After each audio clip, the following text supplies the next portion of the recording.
What's up, guys? I'm Jack, and this is Daisy. And welcome to another Elden Ring challenge run.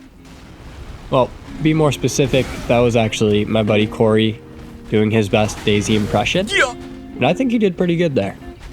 Anyway, he is heading out in 3 hours. It's currently 1 a.m. while I'm recording this voiceover. And boy, do I have some tea for you guys. But before I get to that, let's talk about this challenge run. So, I'm sure you guys saw the thumbnail and title. The goal is to beat Elden Ring as Indiana Jones would, i.e. with only a whip. The rules of this run are pretty simple. I can only use the regular whip. None of that fancy stuff, just the regular old leather whip. That's what we're sticking with for this whole run, or at least until we beat DLC Radahn. I cannot exceed 40 vigor. I'm not using any damage buffing incantations. I have to get all DLC remembrances, and I'm not allowed to use any summons. Except for Egon, of course. He will always be the exception. So without further ado, let's get into it. So I did my best to dress my character up like Indiana Jones, and believe it or not, there aren't too many fedoras in Elden Ring. The aristocrat's hat with the little feather in the cap was about the closest I could get, but that's okay. Now, I have basically never used whips in this game at all, so this was a whole new playstyle for me. It was a learning curve, that's for sure. And it both exceeded and met my expectations. The damage per hit is pretty low, but the whips make up for that by having a lot more range than most normal melee weapons. Furthermore, as long as you have the occult wet blade, which you get from the same location that you can pick up the mimic tier summon, you can add bleed to it. And as we know, bleed is crazy. It's always been broken. It's still amazing in the DLC and in the regular game. But even with bleed, the amount of DPS that the whips can do is not great. And honestly, I was pretty worried about how long this run was going to take. So next up, we're going to fight Radahn over here, and this is of course non-DLC Radahn, so he's really not too difficult. And my only regret in life is not being able to fight him pre-original Radahn nerf. For those of you who might be newer to the game, essentially right when the game dropped, Radahn, this Radahn, not the DLC version, was the most difficult boss in the game, and I guess people were having a lot of trouble getting past him, so I guess they nerfed the absolute hell out of him. And I was not playing Elden Ring when that nerf happened, or before that nerf happened. In fact, I had never played a single Souls game, or Soulsborne game, before that point. Maybe there's a mod on PC that will allow me to fight pre-nerf Radahn. I think that'd be fun. Regardless, this Radahn right here does not take much damage from our whip. In fact, it's pretty depressing to see his health bar go down by so little after each hit. And I wasn't exactly playing my best during this fight. It took me quite a while to learn the right spacing for the whips, what I could get away with. And one of the biggest weaknesses of the whips, in my opinion, other than the low base damage, is how long the recovery animation is for it, especially after jump attacks and heavy attacks. I feel like I can't really escape as many attacks with the dodge as I'd want to with the whips. I don't know. I also, when I enter the DLC, I go for the deflecting hard tier or crack tier, whatever it is. And it just does not block nearly as well as a regular sword does, which is odd. I'm not too sure why. If you guys know, let me know in the comments. I'm really curious, but it just consumes way more stamina than a sword. Which makes sense. You're not going to block an attack from a god with a freaking handle of a whip. Yeah, I get it. But we did manage to get through Radahn on our first try, as you guys can see right here. It wasn't too bad, especially once we started getting some bleed procs. It was not too shabby.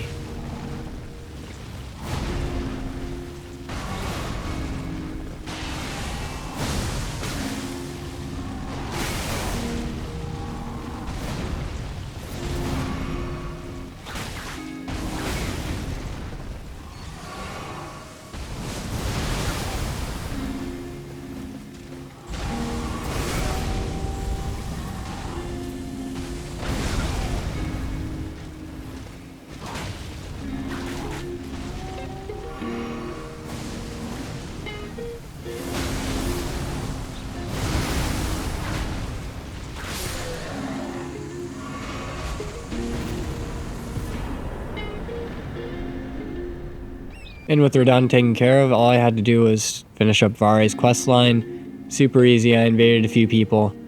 Just ended up leaving and quitting out of their games too, just because I didn't want to deal with fighting other players with only a whip, and ran my way up to Mr. Moog right here. And somehow, this was also a first try victory, which is pretty crazy to be honest. And this is in New Game Plus too, so like he does more damage and he has more health than normal, so I'm happy with this. So I mentioned at the start that it's like 1 a.m. where I am currently as I'm recording this. So I gotta drive my buddy Corey to the airport at like, Daisy's freaking out right now. She's just jumping everywhere and destroying my apartment. Anyway, I have to drive Corey to the airport at like 3 a.m. this morning, and I'm just gonna stay up the whole night and actually the entire day afterwards. I'm going sunrise surfing with my friend and this girl that I met earlier today. So that's exciting. I'll keep you guys updated. I mean, I doubt it'll go anywhere, but you never know. So yeah, it's gonna be a long day, especially because I have work until 11 p.m. tomorrow. So I will be functioning off of caffeine and a dream, that's for sure. Now back to Elden Ring. Thank God Moog can take bleed damage. God, these fights would be so long without the ability to apply bleed to the whips. And it is so sad that there aren't any unique whip Ashes of War that you can apply to whips. Oh. I guess I lied to you guys. I didn't beat it on my first try. But you know what they say, second time's the charm, and it certainly was with Moog. But yeah, there are no whip-specific Ashes of War that you can apply to whips, that I know of. I checked the Fextra Life website, I couldn't see anything. It makes me so sad. And I just don't like the whip attack animation. It's so boring, it just does the same thing over and over again. It should be like a whoosh, whoosh, whoosh, you know, where you switch sides and like, you ever see Castlevania with Trevor Belmont and his whip? That man can make whips look badass. Whereas here, they're kind of just boring. I wish they paid more attention to the whips. So, yeah, that sucks, but again, thank God we can get bleed on this whip. It is the only thing that saved this run. I would have had a lot more trouble with all of the bosses if this was not a thing. I really like the Moog boss fight though. The attacks are just readable enough, and some of them are delayed, which makes it slightly annoying to dodge occasionally, but like, once you learn it, it's a pretty fair boss fight. The second phase can be rough when he's throwing all the blood flame around. That's my main complaint with the fight, but other than that, it's usually pretty fine. And I do appreciate that he has a gimmick in his little knee-heel attack in the middle, his phase transition, but also that part kind of annoys me. He would be a pushover if he didn't heal anything, but I think sometimes he might heal a little bit too much health during the knee heal. But I mean, it's fine. He's a pretty easy boss regardless. And even with the healing, there are so many ways to just wipe Moog off the face of the planet within like 30 seconds. There are so many cheese builds for him, so I mean, yeah. But once Moog is taken care of, we can head on into the DLC. And this, again, is New Game Plus, but also in my previous New Game on this character in particular, I didn't grab any Erdtree fragments, so I'm gonna need to do that. And that's been a common theme in my challenge runs recently, is just, instead of going straight to the bosses, I'll just spend like an hour just grabbing Erdtree fragments and unlocking locations and whatnot. It's kind of fun.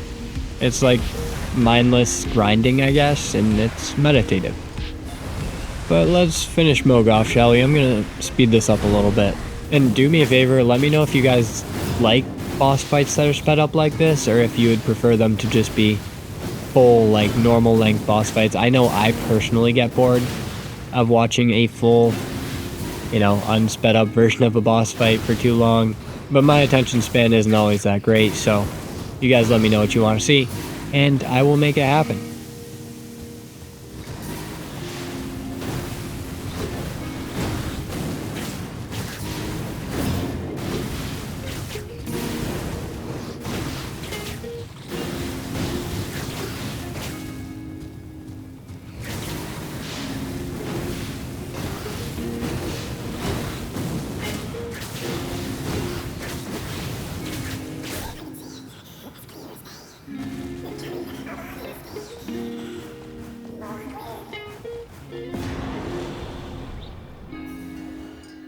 Okay, Moog's down. Let's collect some fragments and maps and start unlocking some stuff.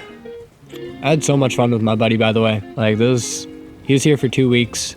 That's why my videos have been slightly late, because, you know, I've been hosting. But we did so much, and funnily enough, like, a couple days into when he got here, he actually met a girl on Tinder. And he spent, like, almost every night over her place. Is crazy. Like, he actually got a girlfriend within, like, 3 days of coming to a new place for the first time. His confidence is overwhelming.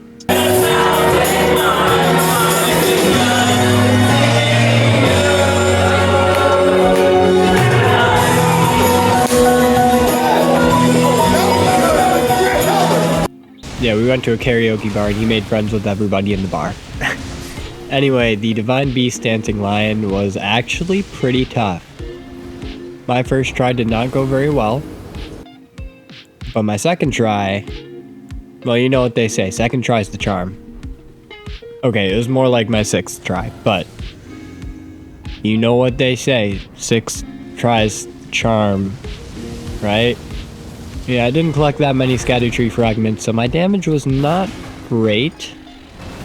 But I suppose it wasn't horrible either. And much like Radahn and Moog before him, the Divine Beast Dancing Lion can take bleed damage. Once again, our savior. Because I certainly can't dodge these attacks apparently. You know what? This video is going to be a tribute to Corey. He actually suggested this run a little while ago. We were just playing Elden Ring, I was taking him through his first DLC clear.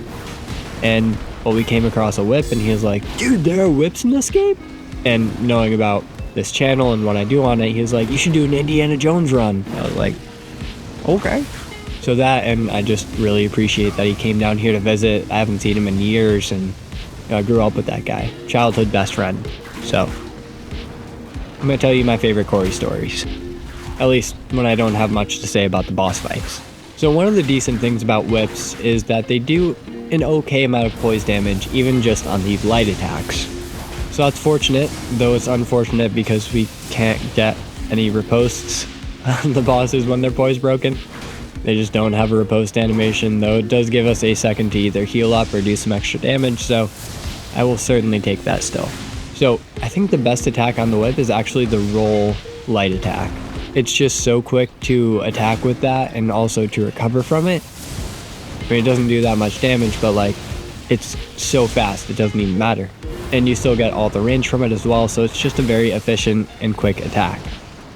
So I definitely try to use that as much as I can, when it's applicable at least.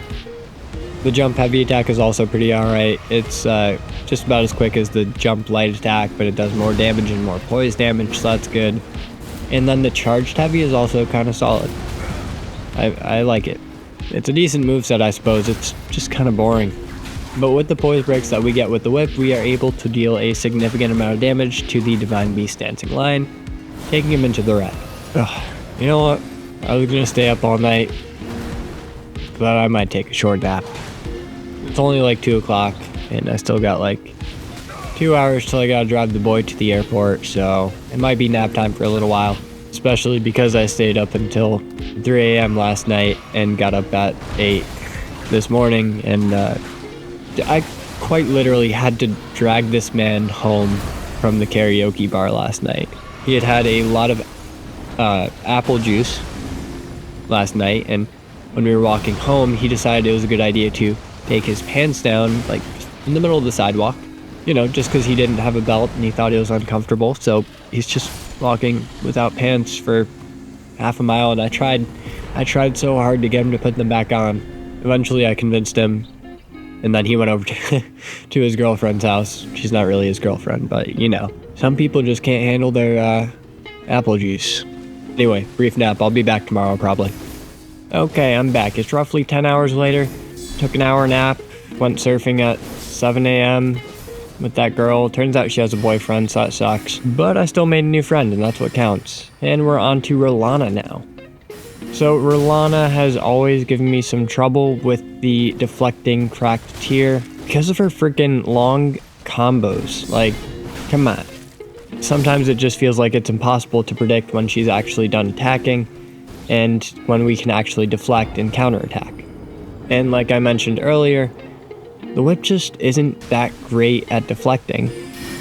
I don't know why, it just feels a little bit sluggish comparatively.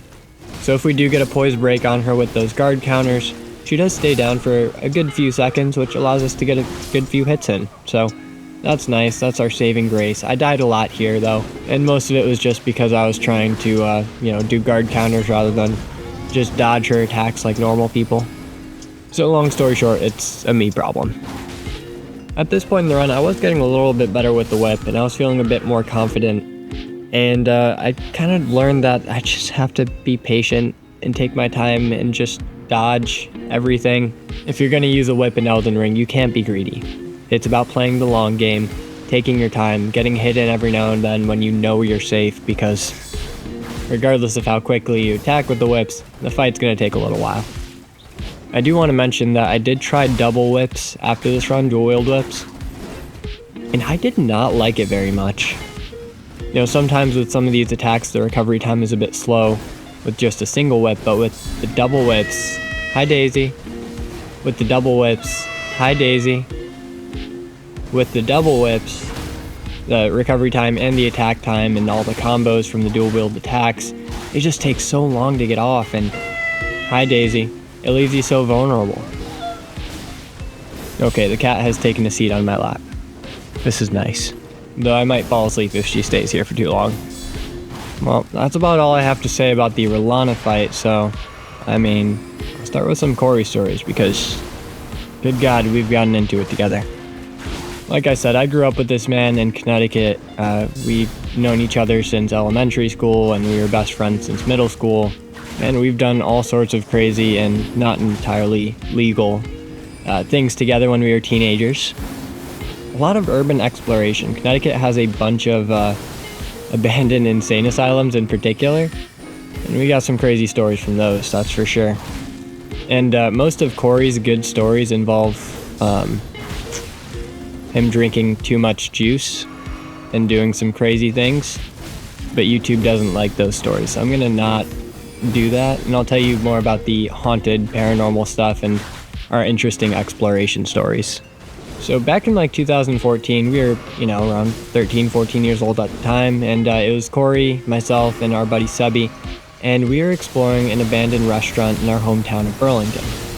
The restaurant was called Marinelli's, and it was just like a mile up the road from where we lived, and we'd been there a few times at this point. It was kind of like our go-to spot if we were bored and didn't have anything to do. We liked spending time outside, but Corey and I were on the bottom floor. We were just chilling inside, looking around, and Sebi was exploring the second floor of the building, and we end up looking out the bottom floor window, and we see Sebi just sprinting past. So our first thought is, oh God, the cops are here, we're gonna get busted. And I walk towards the exit to try and catch up to him, see what's going on. Now, about 5 seconds after we see Sebi running past the window of the first floor, we see him coming down the second story stairs from the inside. And he walks down the stairs and he says, guys, I was hearing some footsteps up there. I got scared. Can we get out of here? And, of course, we just book it out of there. We run straight home because Corey and I saw a Sebi doppelganger, and Sebi was hearing ghostly footsteps in the completely empty and abandoned upstairs area. I don't know what that was, honestly. But it was Sebi. It was same bright blue tracksuit, same khaki pants, black hair. Which one is the real Sebi, I think about that experience often because it's one of the only things that I truly cannot explain. And Corey remembers seeing two Sebis as well. His memory is a little bit different, but the two Sebis thing is what we both remember. Have you guys ever had any interesting paranormal experiences? I'm a ghost tour guide, actually. Outside of YouTube, so I'd love to hear them if you got them. Anyway, on to the Putrescent Knight right here. And this is a fight that I've been getting slowly better at, learning his moveset. He has a lot of delayed attacks, which I don't always like. Sometimes it's tough to read them. But thankfully, he really doesn't have too much health. Our whip actually does a decent amount of damage to him, and I didn't really think that this would take too long to win. And I was right, because just as they say, first time's the charm, and we end up beating him on our first try.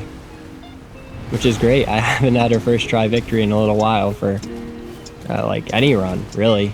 It's probably because I stopped watching Netflix while I was playing Elden Ring for this run, which really helped. You know, when you're actually paying attention to this game, it gets a lot easier. And it's really nice to have a little bit of distance from him when attacking. I don't know, it just makes the fight slightly easier for me. You know, ever since I started playing the Soulsborne series, I've heard the term stick to the crotch, which is exactly what it sounds like. If you're fighting a big boss, you want to stick to their crotch. They have a hard time hitting you. It's just how these games work. And in general, you just want to be close up to bosses, because that's how they're meant to be fought. That's how you dodge their attacks effectively. Most of the time, at least. And the Putrescent Knight is no different. All that being said, having the extra reach from the whip's attack made it so much easier to hit this guy, especially because he moves around a bunch. So it was really easy to catch him while he was trying to escape, most of the time at least. I really helped out with this fight. Yeah, this is going to be a long day. We're on an hour of sleep. I've had so many coffees. I'm going to stay up till like midnight tonight because I have 2 ghost tours from like 9:30 to 11. And we got this. I just hope I can finish this video by the end of the day. I really want to get it out like either tomorrow or Tuesday. That'd be ideal. But anyway, that's about all I got to say about the Putrescent Knight right here. So I'll hit you guys with another interesting urbexing paranormal experience. There we go. Those are the words. And for those of you who don't know, urbexing is short for urban exploration, which is just exploring abandoned buildings, essentially. So this one takes place at a one of the aforementioned abandoned insane asylums. This one was in Newtown. What's it called? Fairfield Hills Insane Asylum. By the way, definitely don't go to any of the places that I'm mentioning in this video.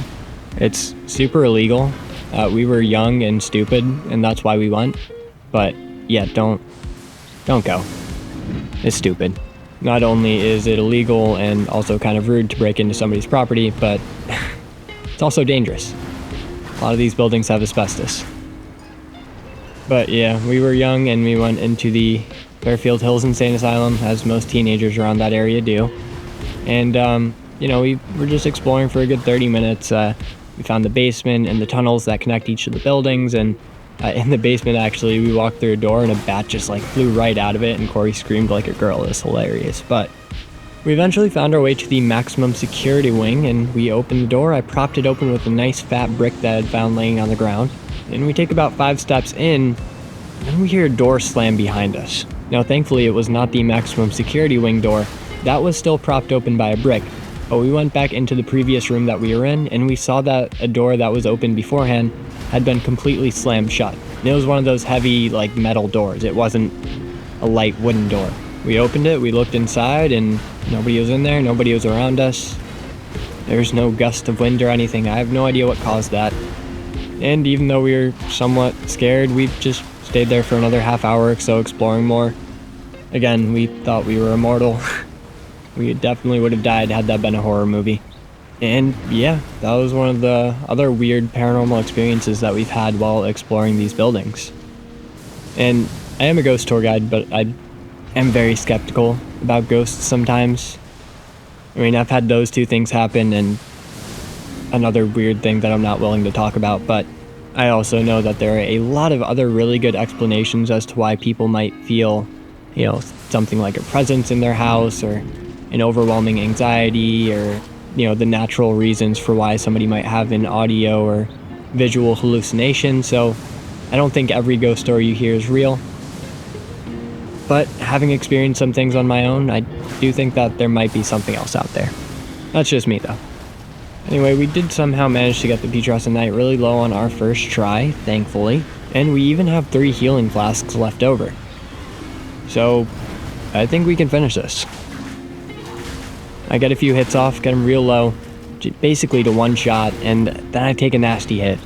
I back up, use my Bloodhound step to get away, heal up, and as long as we can hit him 1 more time, we should be good. We dodge, wait for a safe opening, and miss our first attack. That's okay. We can hit him here, and he's not dead. Okay, there we go. Putrescent Knight down. On to the next... Oh. Ow.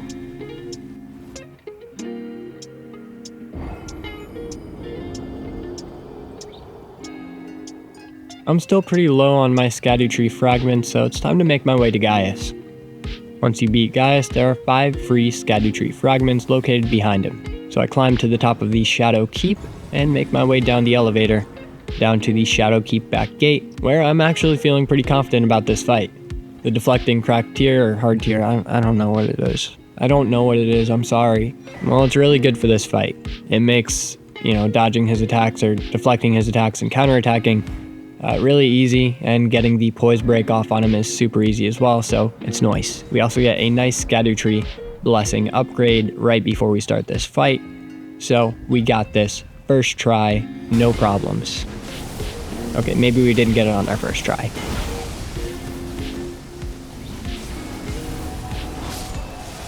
Maybe the second try?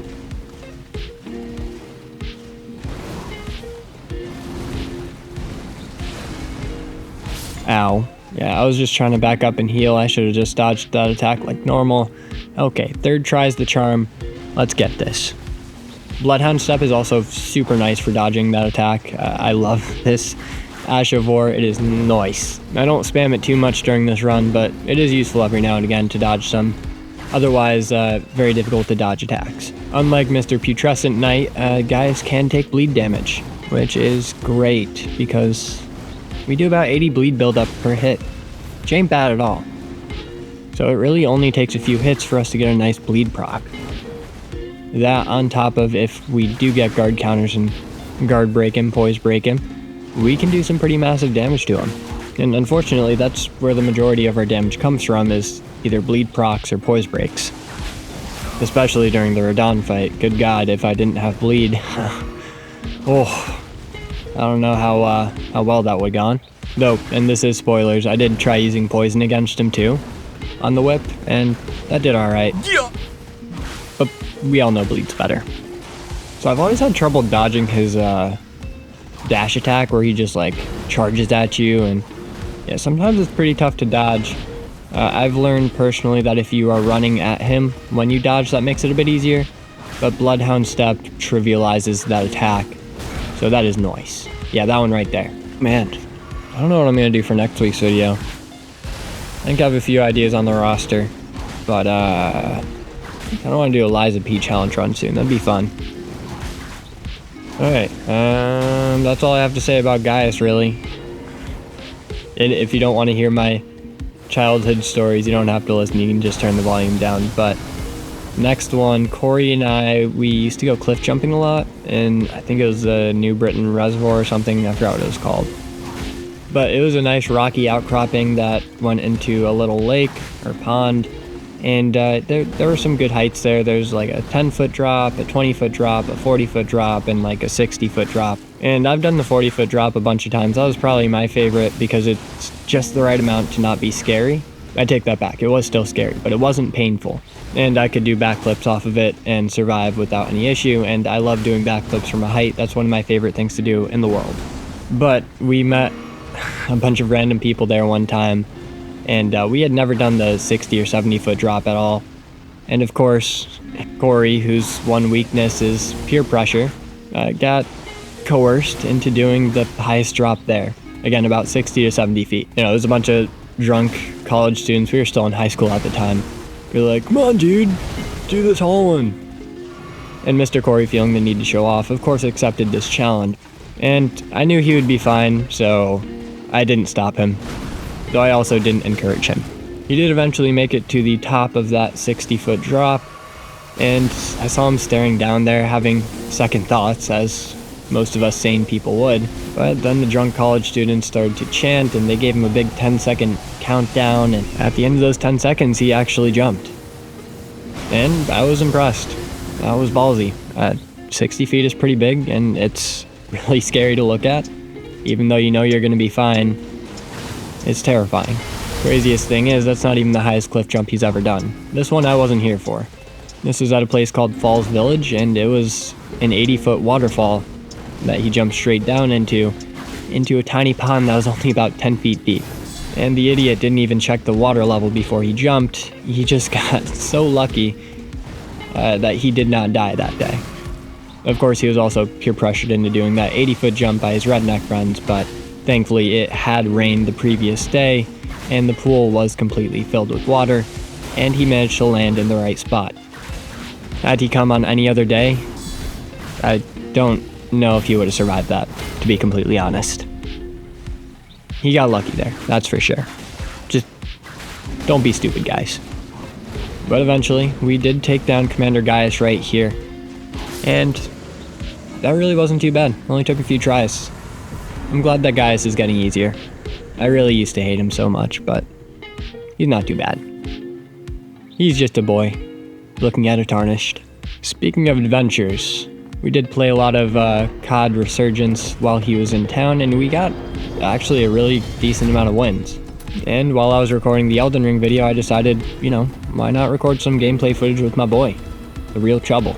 As you can see, his skin is of Ash Williams from Evil Dead or Ash vs. Evil Dead. Great movies and shows, by the way. Great actor, love that guy. And Corey did spend money on that last Halloween, but that's fine. God, once I started recording our Resurgence footage, we lost so many games in a row. I'm only going to show you a few losses, but my God, we lost so much. Which is crazy because the first day he got here, we got 3 wins in one day, and that only took us like 4 hours, but it took me probably a total of 10 hours to get a single win to show you guys. Even though we were losing, we were still doing decently well.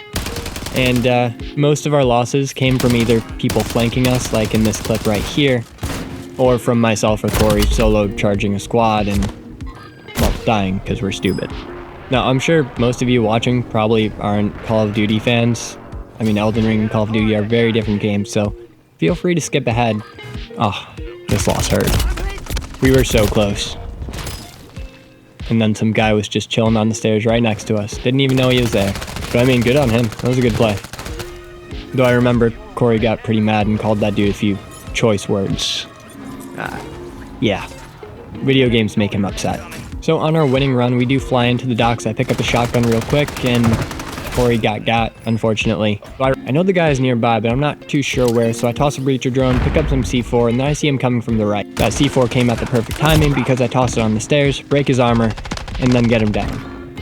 I think that was a pretty good play. I did die not too long after that, and we managed to take out a squad right here. I had picked up a decent weapon, and these guys just kept spawning in the same spot, so we had a pretty easy time wiping them. Thankfully, one of them actually had a loadout drop marker, so we toss our loadout drop in the water, and that'll give us a safe opportunity to get our chosen guns. Unfortunately, Corey did get flanked by that dude, and try as I might, I couldn't really do anything to save him. That's okay though. And since you're only going to be seeing gameplay footage of me, you might think that Corey is not very good at this game, but he is. He's wiped more squads than I have. After grabbing my loadout, I try to escape underwater and miss all of my shots and get killed right here. But that's okay. Corey was already flying back in, and all I needed to do was grab my guns again, and I'd be good to go. So I land right back where I died, and picked up some guns, and I saw this guy swimming in the water, so I just chased him down, and you can use a pistol underwater, so that was pretty helpful. Thank God he didn't have armor, otherwise he probably would have taken me out. It also gave me an opportunity to grab some perks, as well as a reinforcement flare, which I use immediately to bring Corey back after he just died. And the guy that took him out was actually one shot, so I finished him off real quick, eliminated that squad, and suddenly it was just down to us and one other squad. The gas was moving towards the prison, and we assumed our enemy was on the roof. So we tried to stick as close to the walls as we could. Thank God we had gas masks. And Sir Chubbs had actually pointed out the perfect spot to wait for our enemies to come off the roof. There were some stairs right below the roof, and that would completely camouflage us. So we waited. We thought that they were going to jump off, and then we could flank them, take them out, and win. Now, unfortunately, one of them came out early from the ground floor and flanked Corey. Thankfully, I managed to get off a few shots and get that first guy down, which left it as a 1v1. I got a nice throwing knife kill, and I actually had a reinforcement flare, so I could bring Corey right back. Now, once Corey was back, it's going to be a 2v1, and well, I didn't really know where the other enemy was, so I just carefully made my way through the gaps. I checked this shed over here, because if I were him, I was going to hide in the shed, because that's safe, right? And after I busted open the door, I found that it was empty. Corey was parachuting back, and he had pointed out the enemy, so I flashbanged him a couple times, broke his armor, and then went down to chase. But Chubbs, the legend himself, parachuted in right on the roof, hopped down, and, well, he won us the game. Again, I can't tell you how many losses that took for us to get a good run, but thank God I finally did. We each took down 7 people, but with that, let's actually get back to the game that you guys are here for, Elden Ring.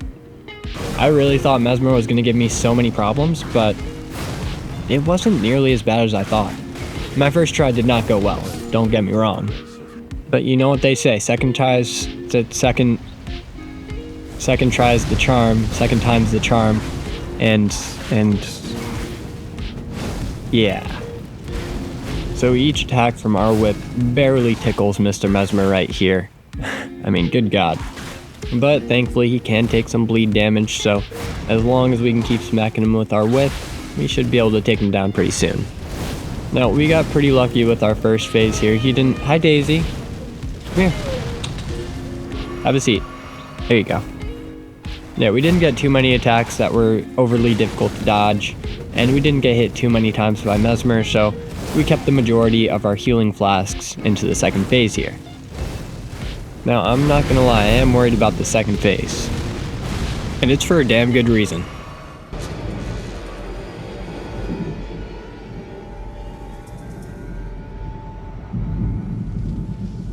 Snakes.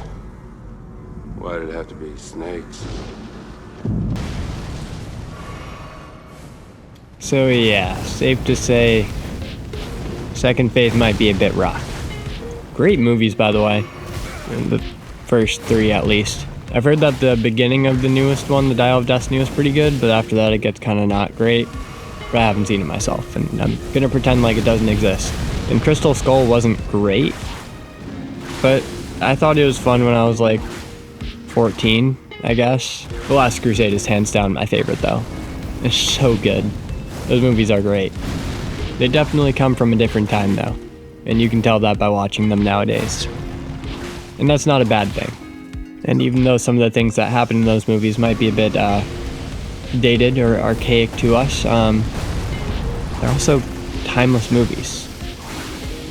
Harrison Ford and Indiana Jones should truly live on forever in the history of Hollywood. I am excited for the game though, that looks pretty fun. I'll definitely be playing that. Maybe I'll do a challenge run playthrough or just a regular playthrough. I think that's a day 1 Game Pass release, so that's pretty cool. The one perk of having Xbox is Game Pass. And with the help of our bleeds, we did get some sick damage off on Messmer, which allowed us to take him pretty low into the second phase already. Barely 4 minutes into this fight and we've already almost won. I suppose it would make sense to release this video in December, you know, when the game comes out, but Anyway, thank God I dodged all that. That was rough. I usually get smacked by that attack and insta-gibbed. Is that what the kids say nowadays? Oh, speaking of modern day slang, my sister is a teacher at a special education school in Washington. She mostly focuses with deaf children, so a lot of sign language. And they already have a sign for skibbity. And the sign that they use, funnily enough, is pretty close to another sign for, I'm not sure how to say this without YouTube hating me, forceful probing of the back variety. Yeah. I think that's the best we're gonna get with that. Our language is so cool. And as far as other new slang words like Riz or Sigma, I guess they don't have a sign for it quite yet, so they just fingerspell it, or they don't know the sign for it yet. So, yeah, interesting stuff, right? Well, we get a nice opening with the big snake Messmer and a really, really nice bleed. Oh, good God, I don't have any healing. If I get hit once here, we're done for. Just keep dodging, keep dodging, keep dodging. Okay, we won. That's it. It's over. We faced our fears and took out the big snake, and now we are home free. Only a couple bosses left. At least in the DLC.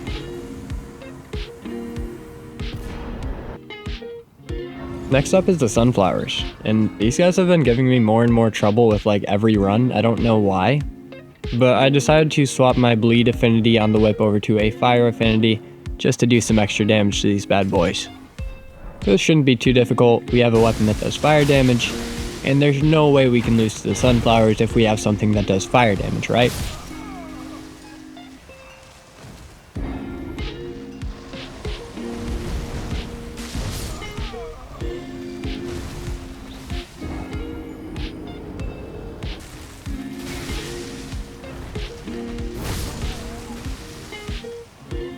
Well, you know what they say, fourth time's the charm, and let's get it. And believe it or not, they do actually say fourth time's the charm. If you play Destiny, at least. There's a perk on some weapons where if you get 4 critical hits in a row, within a short period of time, it'll refund 2 of those shots back into your weapon. And it's called fourth time's the charm. So, they do actually say that. I wasn't lying. That time, at least. Good God, this is a long video. I just realized it's like an hour and a half. I haven't even added the cooking part yet. Well, you guys said you wanted a longer video, so there you go. Ow, ow, put the claws away, Daisy, please. I thought you were just laying on me. You don't have to claw me for nothing. I didn't even move. She just took the claws out and started like clawing at my leg as she was sleeping on me. Come on. So with the fire attunement on our whip, we actually managed to do some really good damage against the Erdtree avatars, especially when we hit their big sunflower head. Now after each avatar falls, we get a chance to riposte them, so I shove my fist in its face, and that's what will allow us to get some extra damage off on the incoming Erdtree avatar. I wish I could have used the whip for that, but whips cannot riposte, unfortunately. And that being said, Indiana Jones would not waste an opportunity such as that to get some extra damage off.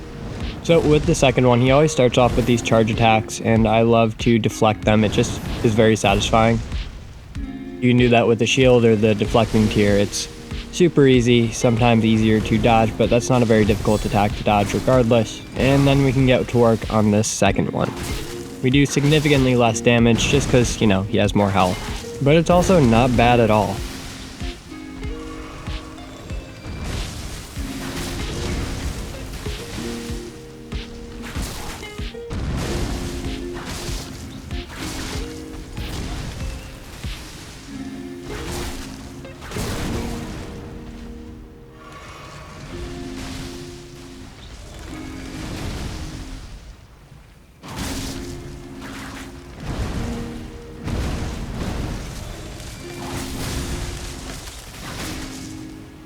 Before long, we do manage to take the second one down, which just leaves one Erdtree avatar left.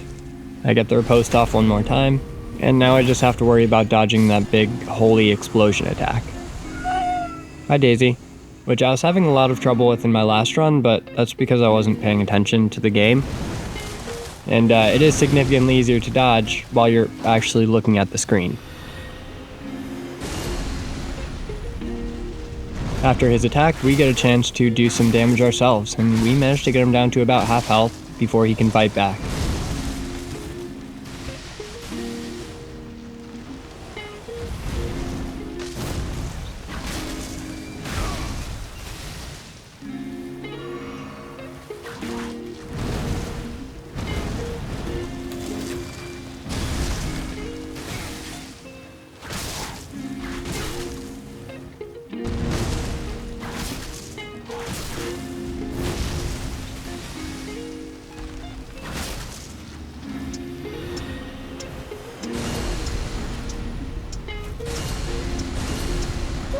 And with the attack opportunity from one more big giant explosion attack, we're able to finish off the rest of his health. Just kidding, that's what I would say if I was actually good at the game, and I didn't miss my first attack there. But all we need to do is get up close, smack him one more time, and that is the Erdtree avatars dealt with. Next, I think I'll try to do the Mother of Fingers, so I gotta go over here to the Shaman Village to do the Finger quest line. I also want to pick up the Golden Braid while I'm here, just because that is such a helpful talisman, especially for Radahn.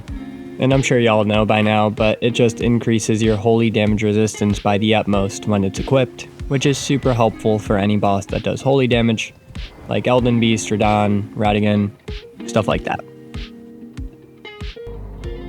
So we ring the finger bell and it's time to fight the boss, the Mother of Fingers, who I used to have such an easy time with in all of my runs, but she just gets more and more difficult. I don't know why. Maybe I'm just using weapons that are bad against her, or maybe I just suck.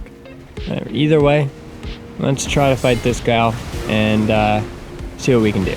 So yeah, my first couple tries did not go super well. I died about 4 or 5 times before we finally got a decent run, and then I died again. I put the bleed affinity back onto my whip so that we could get some bleed damage off, and that'll help us tremendously because the Mother of Fingers does have quite a bit of health.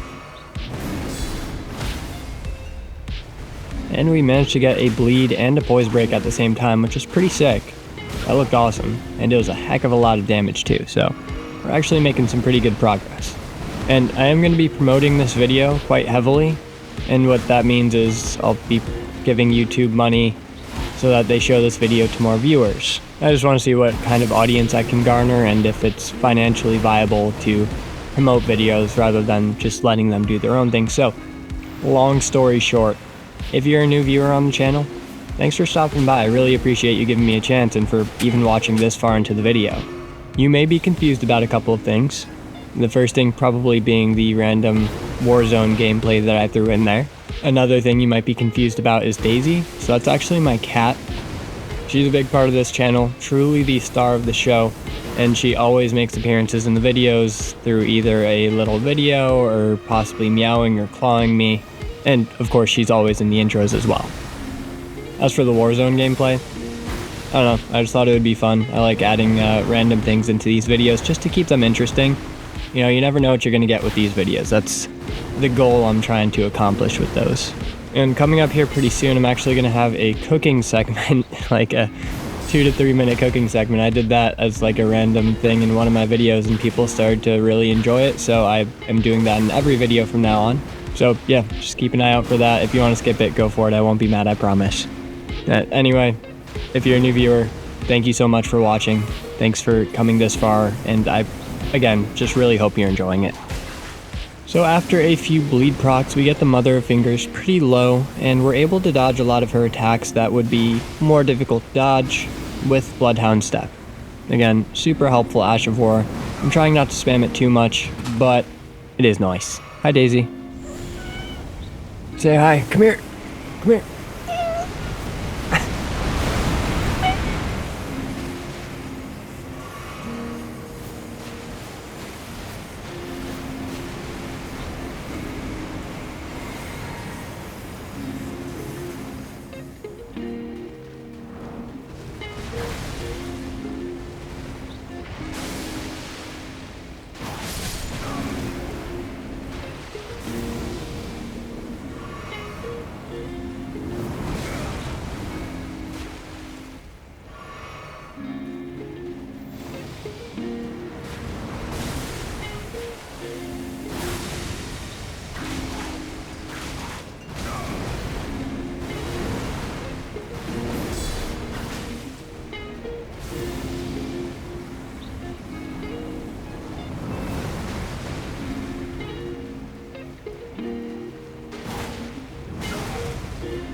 So after we take out the Mother of Fingers, I make a pit stop or two to take out the golden hippopotamus, as well as just the other random hippos that are around the area, because they all drop Erdtree fragments, which I need more of. I'm a little bit underleveled currently, and I just want to get on par with the enemies in this DLC, especially because this is New Game Plus and they all have more health than normal.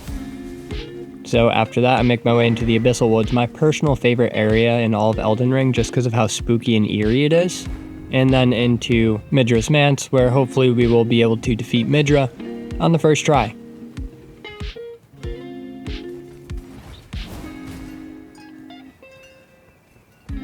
Our first try actually goes pretty well. And while each of our attacks don't really do too much damage, we can get some bleeds off on him. He's weak to bleed, which is great. And that absolutely makes up for our lackluster damage on each hit. He's also pretty easy to poise break, which helps as well. That being said though, whenever we smack him after a poise break, he stands right back up. So we can't really get too much damage off on him. Now our first 11 tries went about the same. I got him down to about half health before something dumb would happen, like I would get hit with too much madness and then be stunned and then die. Or perhaps I was trying too hard to block attacks rather than just dodge them, which would cause my death. So, a little bit of a skill issue. Anyway, we whip this monkey to death right here, and that's when the Lord of Frenzied Flame shows up, and we gotta fight him. He's a pretty scary dude, but this is also one of the coolest boss fights in all of Elden Ring, at least in my opinion. His moveset is so ethereal and fun, it kind of reminds me of the Dancer of Boreal Valley. Just the way he floats around and swings his sword, it's oddly beautiful. Like, again, it just feels like a dance fighting him, and I love that. Frenzied Flame is also just so badass. It's really cool. So one of his main weaknesses, and I mentioned this earlier, it's poise breaks. He does not have very high poise, so either 2 or 3 charged heavy attacks or perhaps guard counters is all it takes to break his poise and riposte. Though again, with whips, we can't really do that. So his main weakness isn't going to help us out here. That being said, our attack that does the most damage to him is actually our guard counters. So we're going to try to get off as many of those as we possibly can. Also, it's been a little while since I told the Corey story, so we're actually going to tell you how I met him. So we went to the same elementary school, and we were actually on the same bus. And I was just being an annoying little jerk, and I was just tapping the back of his head while I was sitting behind him, because I was like, I don't know, 8 at the time. So yeah, I mean, I was straight up bullying him. And eventually he got pretty mad, and sat next to me one day on the bus, looked at me, and punched me right in the face. Now, it wasn't a very hard punch, I'll be honest, but we were both young, so that makes sense. And after that, I didn't really annoy him too much. Now, eventually, since we lived, right next to each other, we did start talking more and hanging out and going on adventures, and that's how we actually became friends, but that is always the first interaction that I'm going to remember from Mr. Corey. And I'll tell you what, I would not want to get punched in the face by him nowadays because he is a 200-pound Marine, so lucky that happened when it did.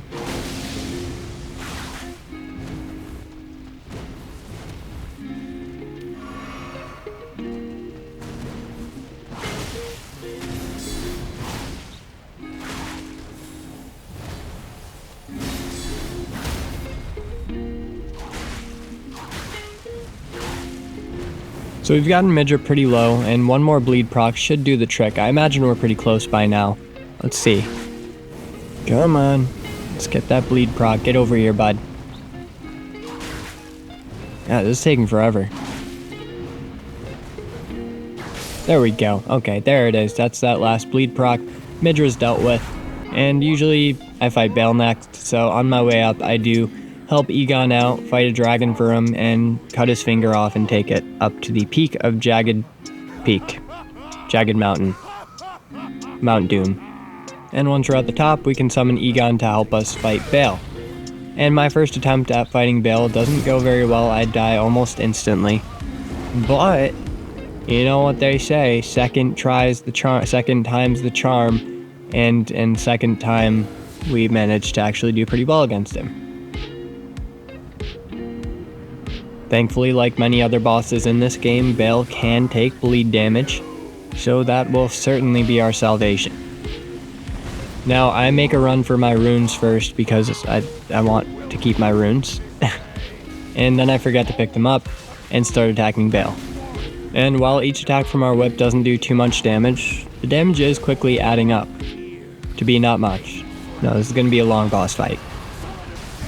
Egon has done more damage to Bayle in like 2 or 3 shots from his bow than we've done in like 15 hits from our whip, so yeah.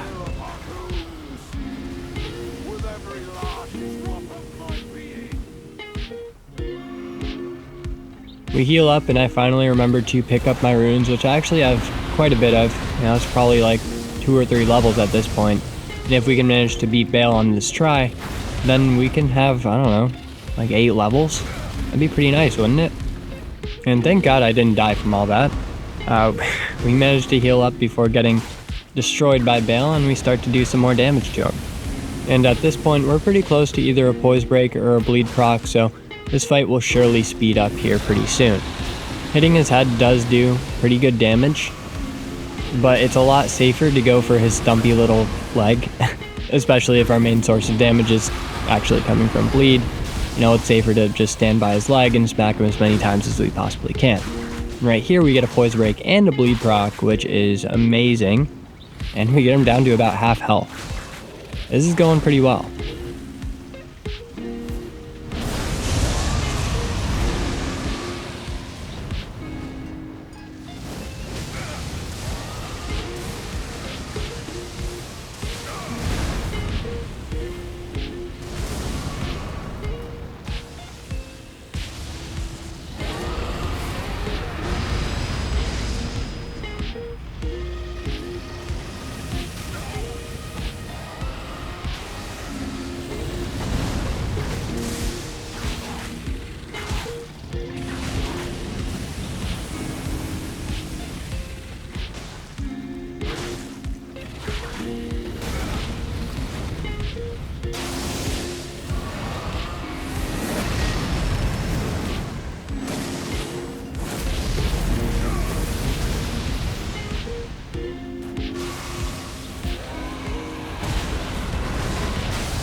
Egon and I slowly whittle down Bayle's health, and we thankfully get another poise break, which will hopefully allow another bleed proc, which leaves Bayle at one shot. So as long as he doesn't wipe me right here, we should be okay to take him down. Now instead of dodging, I just decide to heal, and I think that was the right choice.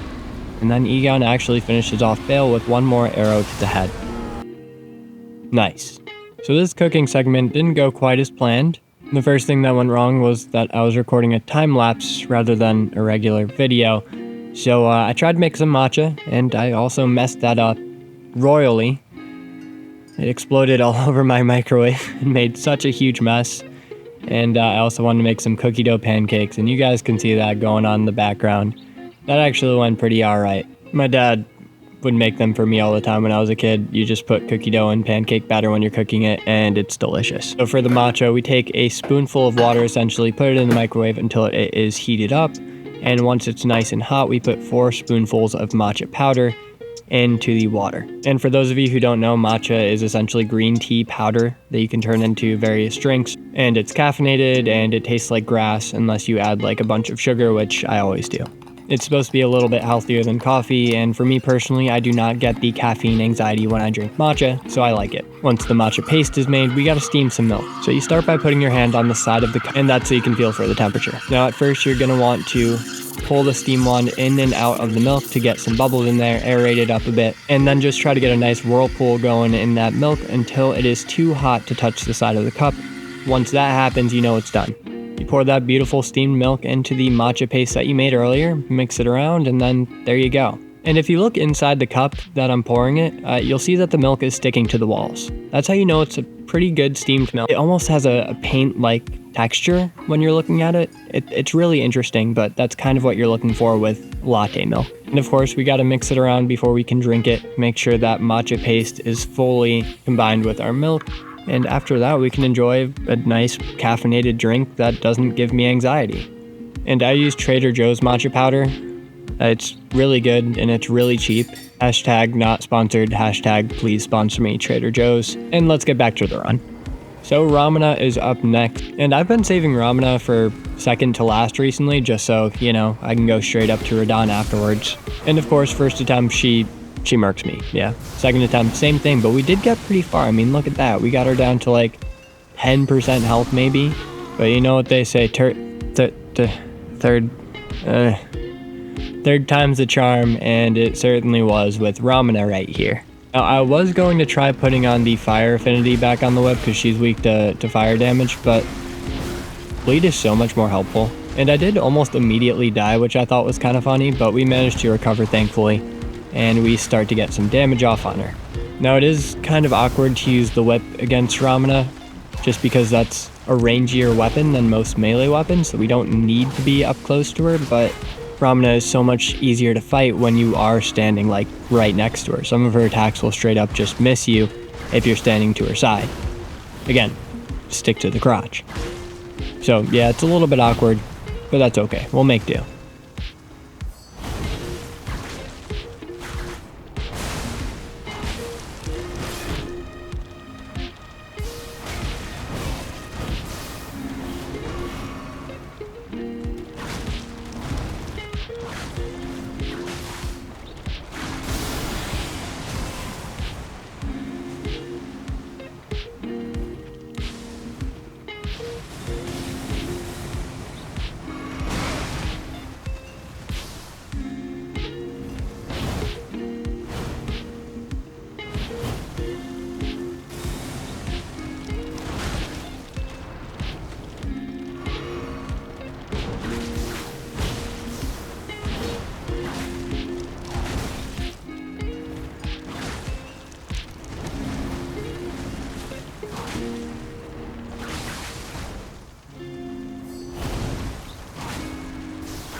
So I really wanted to first try victory on Radahn, so rather than try a few times at 40 vigor, I just buffed my vigor up all the way to 70 basically.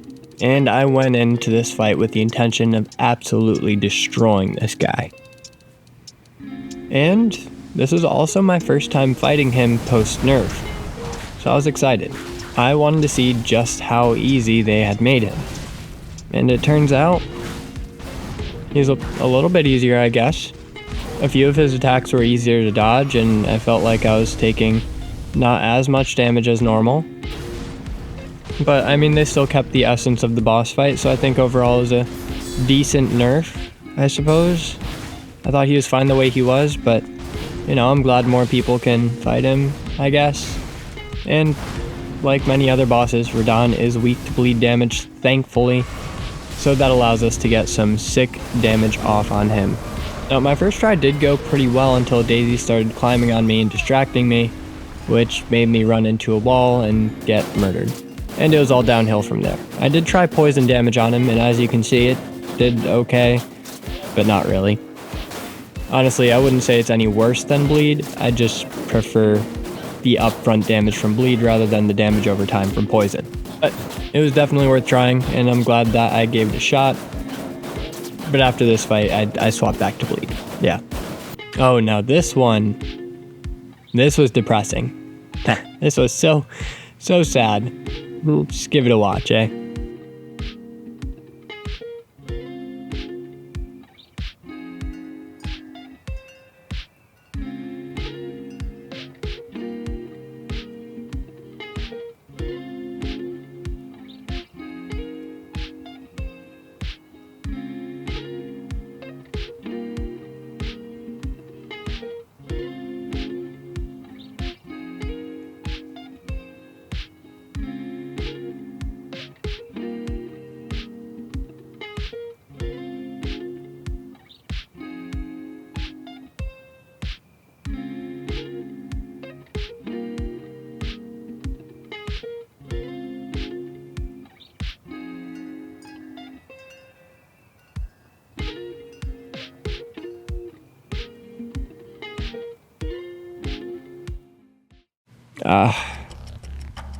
That one hurt so much. He should have been dead.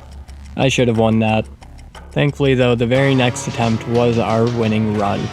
And our strat for fighting this monster was the exact same as our strat for every other boss before him. Focus on getting guard counters when we can because it deals the most damage, smack him with our light attack whenever we have an opening, and fish for any bleeds or poise breaks that we can get. Now I do like the extra range from the whip for Radahn. It adds a little bit more forgiveness into the fight and allows us to hit more attacks more consistently. So, it's not as bad as I thought it was going to be. But also, as you guys can see, we hit him probably 10 to 15 times and we barely scratched him. Which makes sense lore-wise.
Yeah, as you guys can see, this is a very, very long fight. My god. Thankfully though, the first phase in this attempt went really well. I only had to heal once, and that got me back up to max health. So we still have 10 flasks of healing for this fight. Now, I always use my Wondrous Physic the second phase starts, stand still, and then run past him when he does his big AoE attack. I've found that is the most consistent way to start the fight, personally at least. And I do want to point out that in my Wondrous Physic tier, I have the tier that increases your damage resistance, like all damage resistance, as well as the one that heals your health a little bit when you get low, which actually came in clutch later in the fight.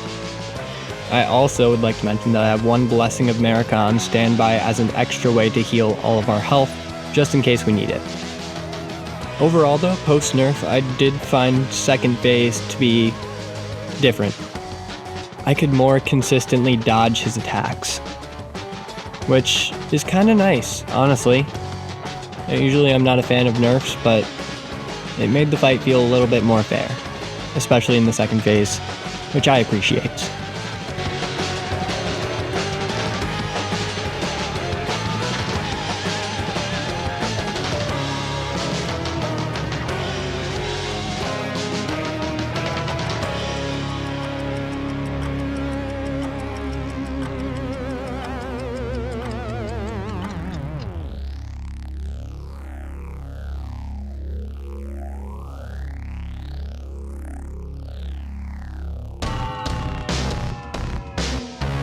Also, this is a really long boss fight, but this is nowhere near as long as one of my early runs, which isn't even in Elden Ring. It was, can you beat Hades 2 with only a cat?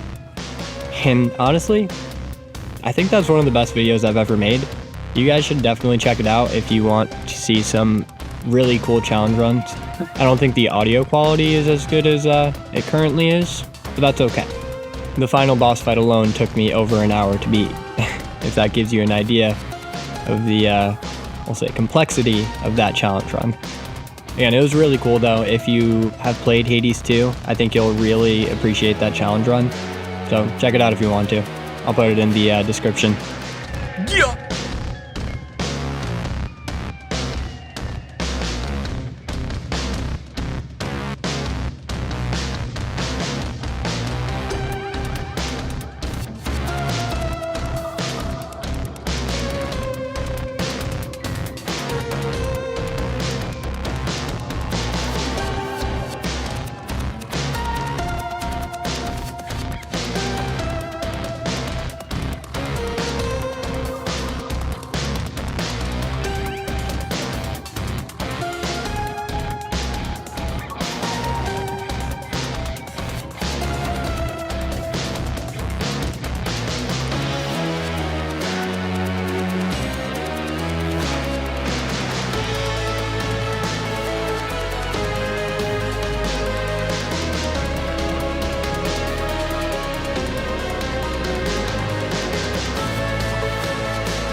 So, did you guys know that he could do this attack more than once? I sure as hell didn't. I was flabbergasted when I saw him jump into the air for that giant Metyr attack for a second time during this fight. But I mean, it's an easy attack to dodge as long as you just run away. Now, normally I try to get off Lord's Divine Fortification during this Miquella's Light AoE attack, but instead, I decided to just whip him in the butt and finish this fight. That was a good one, and a really satisfying ending. That's the perfect way to take down Radahn for good. I do want to acquire the Elden Ring, and in order to do that, I want to get a different whip. The challenge is officially over, so now I'm going to be dual-wielding whips for the last couple bosses of this run, and I also changed my name to Trevor to more suit the dual-wield whip theme. And if any of y'all are Castlevania fans, I'm sure you'll recognize the build that I went for. Now over here, the reason that you're seeing that is because I let Corey play against the Fire Giant. Him and I have done a full playthrough of Elden Ring and the DLC together, but that was together. He's never fought bosses on his own before, so this is his first true experience fighting a boss completely solo, and with some weapons that he's never used before. So Corey got pretty close. He did 3 or 4 attempts against the Fire Giant, and each time he was getting down the majority of the Fire Giant's health, and just dying to dumb attacks that are sometimes difficult to dodge. But after a couple attempts, he did get kind of mad, and I ended up finishing off the Fire Giant myself. And I'll leave the rest of his attempt in here just so you guys can see. But we're going to move on to the Elden Beast after this, and finish off this run.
So I lost on my first attempt against Radahn in the Elden Beast, but my second try went significantly better.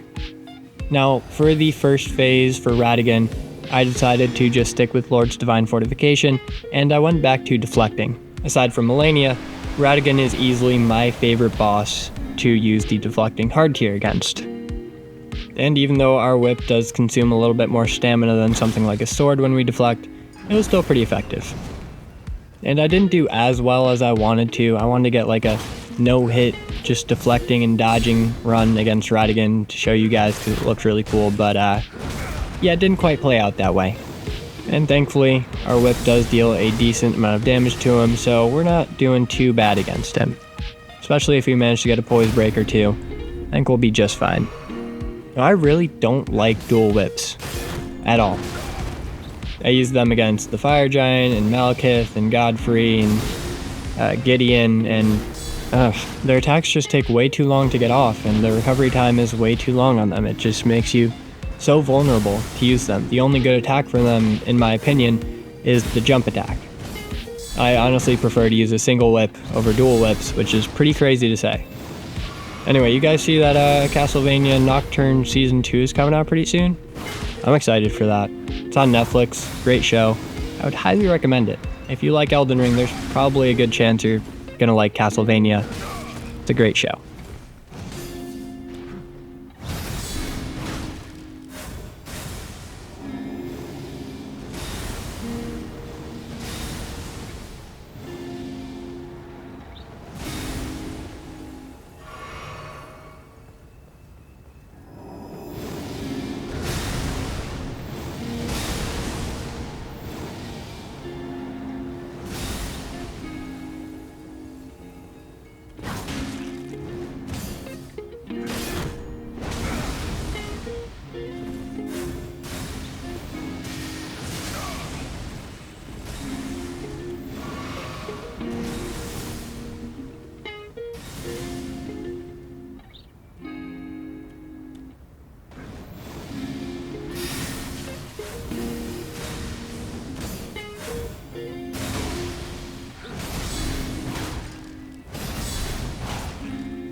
well, that's that. Thanks for watching, guys. If you want to subscribe, if you like this sort of content, that would be awesome. A subscription would be incredible. If not, your viewership is quite enough for me. Also, thanks for the recommendation, Jack. If you're watching this, you know who you are. I had to get this shot in for you. That was such a good idea. But, oh, also, love you, Micah. Bye.